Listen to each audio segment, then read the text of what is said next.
New tonight, 7 dozen people who accused St. Louis police of violating their rights following downtown protests in 2017 are now picking up their settlement checks. The city agreed to pay the plaintiffs nearly $5 million.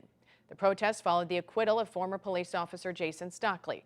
5 Interside's Brent Solomon is here to explain. Brent. Well, and people who were around at that time won't soon forget the protests, chaos, and violence that occurred after the officer who fatally shot Anthony Lamar Smith was cleared of murder charges. When protests broke out, activists say police violated their civil rights.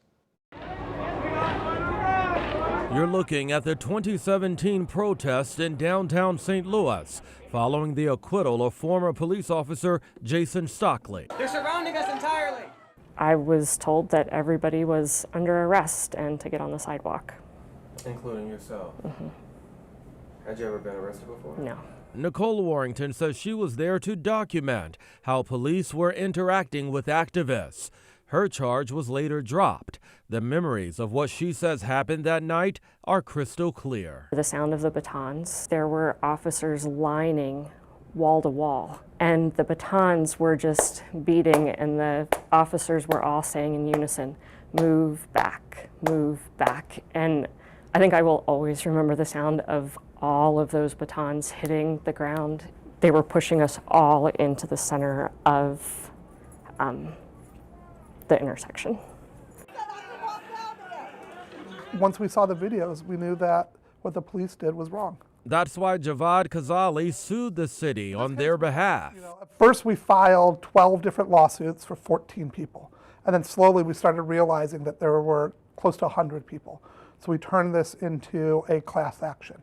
In the settlement agreement, the city denied any wrongdoing, saying the settlement should not be construed as an admission or concession of any legal violations or any failure to comply with the law.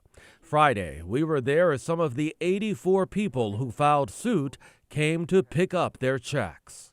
I hope that moving forward that folks are allowed to use their voices as we're supposed to be able to do here as citizens.